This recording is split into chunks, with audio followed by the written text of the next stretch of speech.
Hello friends, आपण last 2 व्हिडिओजमध्ये लिमिटची definition बघितली. त्यानंतर आपण लिमिटचे काही अल्जेब्रिक फॉर्म्युलेज बघितले आणि थोडेफार आपण सोपे जे लिमिटचे एक्झाम्पल होते ते सॉल्व्ह करून बघितले. या व्हिडिओमध्ये आपण एक थेरम प्रूव्ह करणार आहोत, जो खूप महत्त्वाचा असणार आपल्याला पुढची लिमिटचे एक्झाम्पल सॉल्व्ह करण्यासाठी. आणि त्या थेरम नंतर आपण थोडेफार सॉल्व्ड एक्झाम्पल्स घेणार आहोत आणि ते सॉल्व्ड एक्झाम्पल झाल्यानंतर आपण एक्सरसाइज 7.1 मधील काही एक्झाम्पल सॉल्व्ह करणार आहोत. आपल्याला कोणता थेरम प्रूव्ह करायचा आहे, तर आपल्याला थेरम जो प्रूव्ह करायचा आहे तो आहे limit x tends to a x raised to n minus a raised to n by x minus a is equal to n into a raised to n minus 1. हा थेरम आपल्याला prove करायचा आहे. आता बघा, जर तुम्ही डायरेक्ट यामध्ये value टाकून बघितली x च्या ठिकाणी a, तर इथं काय होऊन जाईल, न्यूमरेटरला a raised to n minus a raised to n म्हणजे 0 आणि डिनॉमिनेटरला a minus a 0 म्हणजे 0/0. 0/0 असेल तर आपण काय करतो, एक्झाम्पलला जे काही फंक्शन आहे त्याला डिटेलमध्ये स्टडी करतो, त्याचे काही जे फॅक्टर्स असतील ते इलिमिनेट करतो, जे बेसिकली x मायनस ए चे फॅक्टर्स असतील ते, आणि त्याला आपण सिम्प्लिफाय करून सॉल्व्ह करतो. तर बघा, हे एक्झाम्पल जर आपल्याला सॉल्व्ह करायचंय तर आपला a raised to n minus b raised to n चा टाइप मधला फॉर्म्युला माहिती पाहिजे, राईट. तर फॉर एक्झाम्पल तो जो फॉर्म्युला आहे a raised to n minus b raised to n, हा बायनॉमियल एक्सपेन्शनचा फॉर्म्युला आहे. हा फॉर्म्युला या प्रकारे, फर्स्ट ब्रॅकेट मध्ये a minus b, second bracket मध्ये a raised to n minus 1 पासून स्टार्ट करायचं into b raised to 0 plus a raised to n minus 2 into b raised to 1 plus a raised to n minus 3 into b raised to 2 plus dash dash dash plus a raised to 0 and b raised to n minus 1. बघा, b raised to 0 आणि a raised to 0 म्हणजे काय, 1 येऊन जातील, त्यामुळे ते लिहिले नाही लिहिले काही फरक पडणार नाही. जर काही फॉर्म्युला लक्षात ठेवायचा असेल तर सिंपल ट्रिक काय, बघा, इथं प्रत्येक टर्मची जी पॉवरची समेशन आहे ती n-1 येते. बघा, n-1, n-2 plus 1, n-1, n-3 plus 1 plus 2, n-1, right. आणि इकडनं a ची पॉवर कमी होत जाते, स्टार्ट n-1 पासून केलं होतं, कमी होत जाऊन 0 पर्यंत जाते, आणि b ची पॉवर इन्क्रीज होत जाते 0 पासून तर पुढे, बरोबर. टोटल किती टर्म्स असतील, या n टर्म्स असतील का, बघा 0 पासून स्टार्ट झालंय आणि n-1 पर्यंत गेले, so including 0 and n-1 terms, total n terms असतील या फॉर्म्युल्यामध्ये. ठीक आहे. तर हा फॉर्म्युला जर आपण डायरेक्टली वरती पुट केला एक्झाम्पल मध्ये, तर काय येईल आपलं, limit x tends to a, x म्हणजे काय आपला a आणि a म्हणजे b आहे, म्हणजे काय येऊन जाईल आपला x minus a x raised to n minus 1 into a raised to 0 plus x raised to n minus 2 into a raised to 1 plus x raised to n minus 3 into a square plus dash dash dash plus up to x raised to 0 into a raised to n minus 1 by x minus 1. x minus 1 cancel झाले का, x minus 1 cancel का झाले का, कारण जेव्हा x tends to a तर x minus a is not equal to 0. at x is equal to x minus a is 0. so जर कधी डिनॉमिनेटर 0 असेल, न्यूमरेटर 0 असेल, तर तुम्हाला माहिती आहे आपण डायरेक्ट 0 कॅन्सल नाही करू शकत आणि 0 ने डायरेक्टली मल्टिप्लाय पण नाही करू शकत. That is not a valid operation, right. So आता यामध्ये किंमत जर टाकली डायरेक्ट a ची, तर काय येईल, a raised to n minus 1 into a raised to 0 म्हणजे 1 plus a raised to n minus 2 into a raised to 1 plus a raised to n minus 3 into a square plus dash dash dash plus इथे किती येईल, a raised to n minus 1 का, a raised to 0 once again 1 होऊन जाईल. So बघितले total terms किती येतील, n term. So n terms येतील, सगळ्या टर्म्स कॉमन आहेत, कॉमन सेम आहेत. कसा, बघा इथं पॉवर किती, n-1, इथं a raised to n minus 2, right, a raised to n minus 2 आणि त्यामध्ये प्लस 1 केलं तर a raised to n minus 1, इथं n minus 3 plus 2 n minus 1. So सगळ्या पॉवर किती आहेत, n minus 1. So final answer किती येईल तुमचं, n into a raised to n minus 1. बघा हे आपण काय प्रूव्ह केलंय, wear n is a natural number, a counting number, and a is greater than 0. आपण यासाठी प्रूव्ह केलं wear n is a natural number and a is greater than 0. आता हा फॉर्म्युला आपण दुसऱ्या बाकीच्या यांच्या किमतीसाठी सुद्धा यूज करू शकतो. तर कोणत्या कोणत्या किमतीसाठी यूज करू शकतो? जर n लेस दॅन 0 असेल तरी सुद्धा हा फॉर्म्युला चालतो, त्याचा प्रूफ आपल्याला सिलेबस मध्ये नाहीये. आणि n जर फ्रॅक्शन नंबर जर असेल like in the form of p by q तरी सुद्धा हा फॉर्म्युला लागतो. राईट, या दोघांसाठी जर कधी टाकायचं झाला n less than 0, for example जर n इज इक्वल टू आपण म्हणलं निगेटिव्ह नंबर काहीतरी मायनस, तर आन्सर काय येईल आपलं? Limit x tends to a x raise to n minus a raise to n by x minus a. आपण काय म्हटलं, n काय निगेटिव्ह नंबर म्हणजेच आपला काय limit x tends to a x raise to minus m minus a raise to minus m by x minus a. Answer काय होतं आपलं? n into a raise to n minus 1. So n च्या ठिकाणी काय put केली? Minus m. So minus m into a raise to minus m minus 1. काही करायचं नाही, फक्त तुम्ही व्हेरीफाय करून बघू शकता त्या फॉर्म्युला. सिमिलरली जर तुम्हाला p बाय q असेल, म्हणजे for example x raise to 3/2 minus a raise to 3/2 by x minus a असं असेल तर तुम्ही डायरेक्टली किंमत टाकू शकता. म्हणजे p बाय q असेल तर कोणत्या फॉर्म मध्ये येईल तुमचा तो असा येईल. फायनल आन्सर तुमचं कसं येईल? मग डायरेक्ट यांच्या ठिकाणी p बाय q टाका, म्हणजे काय येईल? p by q into a raise to p by q minus 1. Right, हा q आहे, p raise to q minus 1. चला आपण काय आता सॉल्ड एक्झाम्पल बघू थोडंफार. आता हा फॉर्म्युला खूप इम्पॉर्टंट, त्यामुळे लक्षात ठेवून घ्या नेहमी. Limit x tends to a x raise to n minus a raise to n by x minus a is equal to n into a raise to n minus 1. Doesn't matter whether n is a negative, positive, whether it is a fractional number or whether it is a non-negative number. Okay. So example 1 बघा, solved example मध्ये. Example 1 काय? Example 1 limit x tends to 5 x raise to 4 minus 625 by x minus 5. बघा जर तुम्ही यामध्ये direct किंमत जर put केली तर किती येईल? x रेस टू 4 म्हणजेच 5 रेस टू 4. 5 रेस टू 4 किती येईल? 5 स्क्वेअर इंटू 5 स्क्वेअर. राईट, म्हणजेच 25 इंटू 25 आणि 625. राईट, फॉर एक्झाम्पल 5 जर रेस टू 4 जर काढायचं असेल तुम्ही कसं कराल? 5 square into 5 square which is nothing but 25 into 25 which is nothing but 625. Right, so final answer किती येईल? 625 minus 625, न्यूमरेटर 0 आणि डिनॉमिनेटर पण काय होईल? 5 minus 5 0. सो डायरेक्ट किंमत टाकू शकत नाही. बट बघा मोस्ट ऑफ द टाइम कसं होईल, तुमचे इथे x टेन्स टू 5 असेल, x टेन्स टू a काही जरी असेल ना, त्याचा फॅक्टर त्या फॉर्म मध्ये येतील. आता आपलं काय आलं? 625 म्हणजे काय आपलं?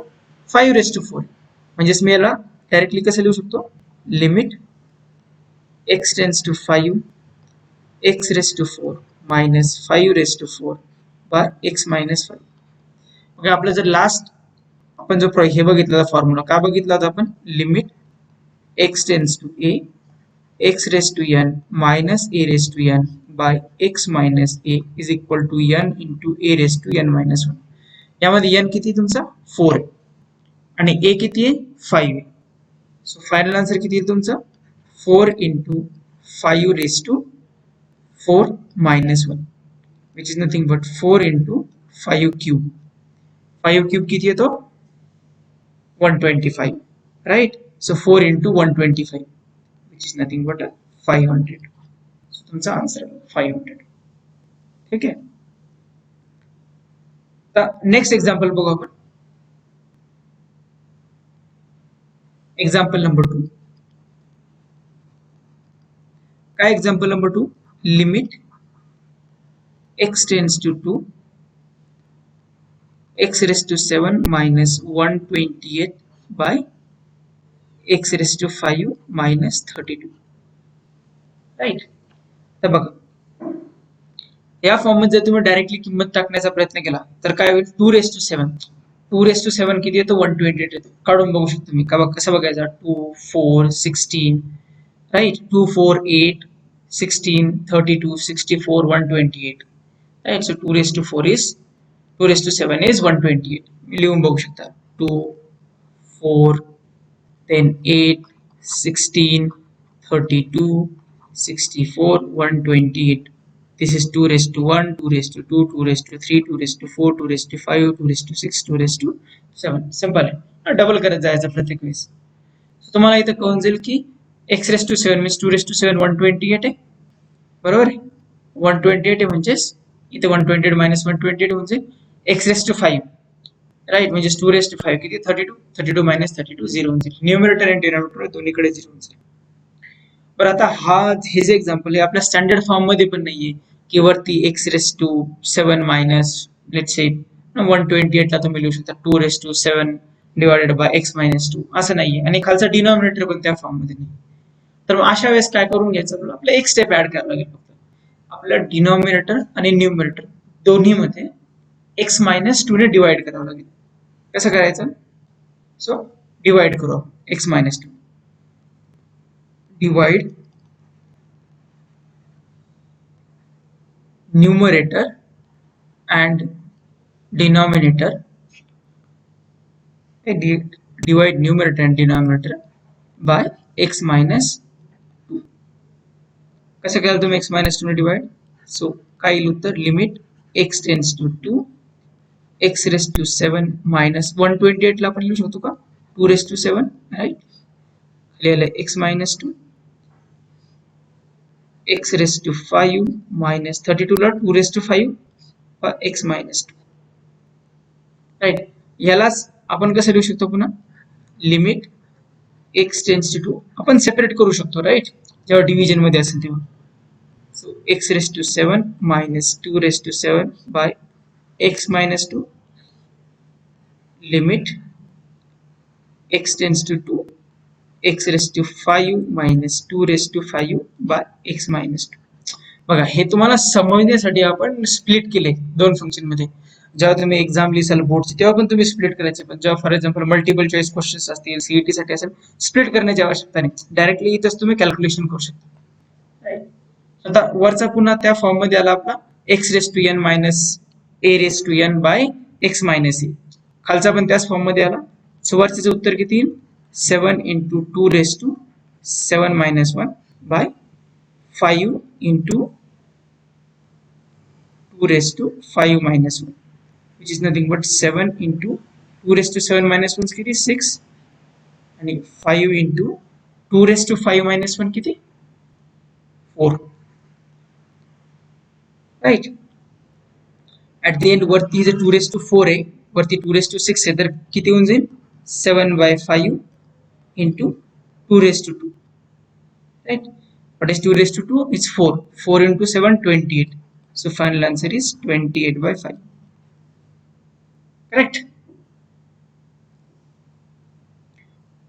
ठीक आहे, पुन्हा एकदा लक्ष द्या. आपण काय केलं, या एक्झाम्पल आपलं स्टँडर्ड फॉर्म मध्ये नव्हतं. मग एक्झाम्पल स्टँडर्ड फॉर्म मध्ये आणण्यासाठी काय केलं, आपल्याला एवढं तर कळायला पाहिजे लिमिट x टेंड्स टू 2 असेल म्हणजे कुठंतरी x-2 चा फॅक्टर आहे. तो फॅक्टर जोपर्यंत आपण एलिमिनेट करणार नाही तोपर्यंत आपण प्रोसीड करू शकणार नाही. लिमिट सॉल्व्ह करण्यासाठी खूप महत्वाचं आहे फॅक्टरायझेशन, आणि आपण वेगवेगळ्या टेक्निक्स बघणार आहोत पुढच्या व्हिडिओज मध्ये फॅक्टरायझेशनचा राईट. सो हा फॉर्म लक्षात ठेवून घ्या. असे एक्झाम्पल खूप वेळा विचारले आहेत. सो न्यूमरेटर आणि डिनॉमिनेटरला आपण x-2 ने डिवाइड केलं. बघा पुन्हा अजून सांगतोय मी आता, लक्षात ठेवा आपण x-2 ने डिवाइड का करू शकलो का, कारण की when limit x tends to 2 at that time x-2 is not equal to 0. मी पुन्हा पुन्हा हे सांगतोय का, कारण की खूप सारे विद्यार्थी जे लिमिट शिकतात त्यांना हे कळतच नाही. when x tends to 2 म्हणजे आपण at x is equal to 2 ला व्हॅल्यू नाही काढत, तर आपण केव्हा व्हॅल्यू काढतोय, जेव्हा x हा 2च्या खूप जवळ जवळ जात असेल तेव्हा या फंक्शनची आपण व्हॅल्यू काढण्याचा प्रयत्न करतोय. आणि तो कोणत्या व्हॅल्यूला अप्रोच येते आपण ते काढतो राईट. ते कोणत्या व्हॅल्यूला अप्रोच येते, तर 28/5 ला अप्रोच होते राईट. सो नेक्स्ट एक्झाम्पल घेऊ आपण, example number 3. Once again solved example मधील एक्झाम्पल घेतोय आपण.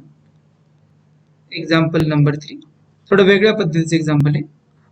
Limit x tends to 4 x raised to limit x tends to 4 x raised to n minus 4 raised to n. So x raised to n minus 4 raised to n by x minus 4 is equal to 48. हे given आहे and n काय n belongs to natural number. आपला करायचं आहे find n find out करायचं आहे काय बघा सोपं एक्झाम्पल आहे काय वेगळं नाहीये थोडंसं ट्रिक यूज केलेली थोडीशी फिरवून विचारलेलं आहे instead of x raise to n minus a raise to n by x minus a त्याचा आन्सर किती येते विचारायच्या ऐवजी आपल्याला आन्सर दिलं आणि एनची पॉवर विचारलेली काही नाही सिंपल आहे 2 स्टेप मध्ये आन्सर बघा आपला फॉर्म्युला माहिती डायरेक्ट याचा फॉर्म्युला काय तो n into a raise to n minus 1 a किती तुमचा इथं 4 so n into 4 raise to n minus 1 is equal to 48 म्हणजे काय बघा याच्यावरून एवढं दाखवतं की जो 48 आहे तो 4 च्या याच्यामध्ये येणार फॅक्टर्स मध्ये येणार बघा हा जो कारण की इकडे साइडला 4 आलाय आणि इकडे 48 आलाय सो डेफिनेटली 48 हा 4 च्या फॅक्टरच्या फॉर्म मध्ये आपल्याला लिहावं लागणार आहे सो 48 ला जर मी 4 च्या फॉर्म मध्ये जर कधी लिहिलं तर किती येईल 16 into 3 what is 16 into 3 which is nothing but 4 into 4 into 3 त्याला मी थोडंसं रिअरेंज केलं तर कसं येईल 3 into 4 raised to square right so इथं मी लिहून घेतो n into 4 raised to n minus 1 is equal to 3 into 4 square right इथं into बघा 3 into 4 square कसं आलं बघा इथे काढून टाकलं 48 ला फॅक्टर मध्ये दिलं 16 into 3 16 म्हणजेच काय 4 into 4 आणि 4 स्क्वेअर तुम्ही डायरेक्टली पण लिहू शकता थोडंसं तुम्हाला समजण्यासाठी एक्सपांड करून सांगितलंय जर तुम्हाला इथंच कळत असेल 16 into 3 means 4 square into 3 well and good right तुमचा वेळ वाचेल सो पुन्हा इथं अजून 2 ला मी 3 into 4 raised to 3 minus 1 लिहू शकतो into n into 4 raised to n minus 1 आता तुम्ही लेफ्ट हँड साइड आणि राईट हँड साइड जर कम्पेअर केली लेफ्ट हँड साइड आणि राईट हँड साइड तर इथं n आहे तिकडे किती आहे 3 आहे 3 आले इकडे 4 आहे n minus 1 आहे 3 minus 1 so at the end n किती आला तुमचा by comparing left hand side आणि right hand side n is equal to 3 आता आपण नेक्स्ट एक्झाम्पल बघूया एक्झाम्पल नंबर 4 सॉल्व मधील काय एक्झाम्पल नंबर 4 आपलं example number 4 limit x tends to 1 2x minus 2 by cube root of 26 plus x minus 3 बघा तिसऱ्याला थोडंसं हार्ड दिसतं एक्झाम्पल परंतु एकदम सिंपल एक्झाम्पल आहे तुम्ही डायरेक्ट जर यामध्ये किंमत टाकली x ची व्हॅल्यू जर पुट केली तर काही 2 into 1 minus 2 0 26 plus x x1 which is 27 27 चा cube root 3 minus 3 0 so 0 by 0 जेव्हा आपण 0 by 0 केस येईल तेव्हा आपण काय करतो फंक्शनला डिटेल मध्ये स्टडी करतो आणि सॉल्व्ह करण्याचा प्रयत्न करतो तर बघा आपल्या स्टँडर्ड फॉर्म मध्ये आहे का नाही सो याला आपण स्टँडर्ड फॉर्म मध्ये पुट करण्याचा ट्राय करू पहिला सगळ्यात डिफिकल्ट टर्म कोणती आपल्यासाठी प्रोसेस करणार दिस 26 प्लस एक्स चा क्यूब रूट बरं एलिमिनेट करण्याचा प्रयत्न करू सो याला एलिमिनेट करायचं असेल तर आपल्याला काय करावं लागेल बघा इथे क्यूब रूट आहे म्हणजे आपल्याला अशी काहीतरी व्हॅल्यू पुट करावं लागेल जी क्यूब असेल सो मी काय करतो सिम्पली 26 प्लस एक्स च्या ऐवजी टी क्यूब पुट करतो so let's say put 26 plus x is equal to t cube आता 26 plus x is equal to t cube केलाय म्हणजेच एक्स काय येईल so x is equal to t cube minus 26 बघा कारण की एक्स पण पुट करायचं आपल्याला राईट आता लिमिट एक्स टेन्स टू 1 आहे ऍज एक्स टेन्स टू 1 आहे सो टी टेन्स टू किती हे पण आपल्याला करावं लागेल so let's put this 1 in this formula right ज्याच्या आपण अझम्पशन केले सो किती दिले 26 plus 1 27 so t cube tends to 27 which is nothing but t tends to 3 खूप सारे मुलं इथं कन्फ्युजन होत त्यांचं की एकदा व्हॅल्यू सबस्टिट्यूट कोणती करायची ते कळलं त्यानंतर जे नवीन लिमिट काढायचं आपल्याला, ते कोणत्या व्हॅल्यूला अप्रोच होतं ते काढणं. काही नाही, जी व्हॅल्यू तुम्ही पुट केली त्या व्हॅल्यू मध्ये जे एक्झिस्टिंग लिमिट अप्रोच करताय, जी व्हॅल्यू अप्रोच करते ती तिथं पुट करायची. आता आपण जे आपल्या एक्झाम्पल तिला रिराईट करू या सगळ्या व्हॅल्यूज यूज करू. तर काय होईल, limit t tends to 3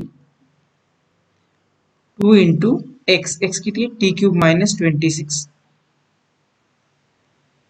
minus 2 तसंच तसं राहील by cube root of t cube minus 3 limit t tends to 3 वरती सिम्प्लिफिकेशन केलं तर किती येईल, 2t क्यूब मायनस 52 मायनस 2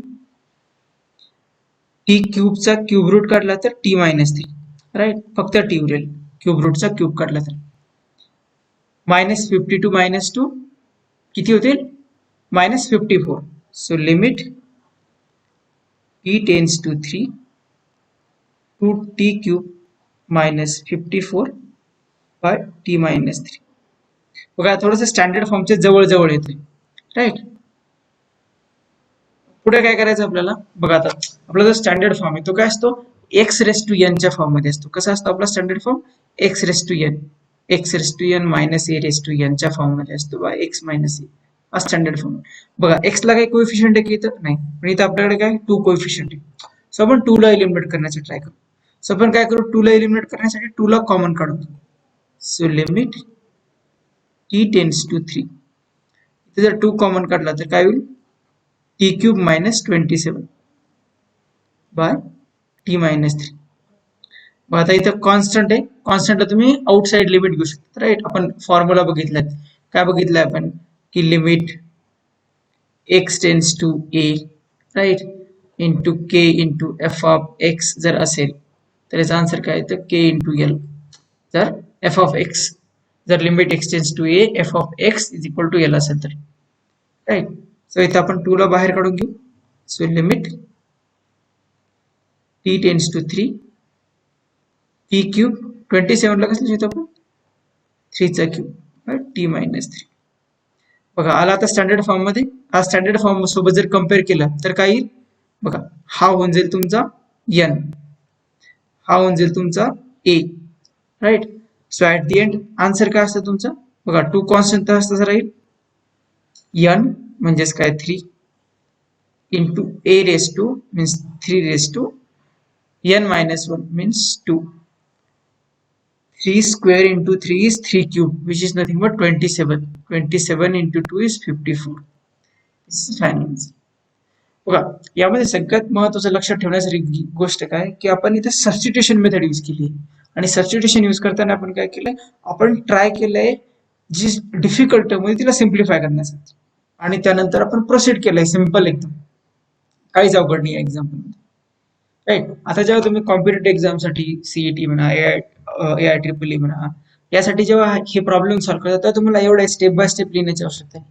त्यासाठी काय तुम्हाला प्रॅक्टिस पाहिजेत खूप सारी. जेव्हा तुम्ही प्रॅक्टिस करता तेव्हा तुम्हाला, जेव्हा तुम्ही ही स्टेप लिहिता इथं फर्स्ट और सेकंड स्टेप, जेव्हा ही स्टेप लिहिताय तेव्हा तुम्हाला ताबडतोब दिसली पाहिजे की नेक्स्ट स्टेप काय असणार. तर ती न लिहिता तुम्ही नेक्स्ट स्टेपवर जात आले पाहिजे. फॉर एक्झाम्पल इथं जेव्हा तुम्ही व्हॅल्यू पुट केली 2t क्यूब, तुम्हाला इथे गरज नाही, राईट.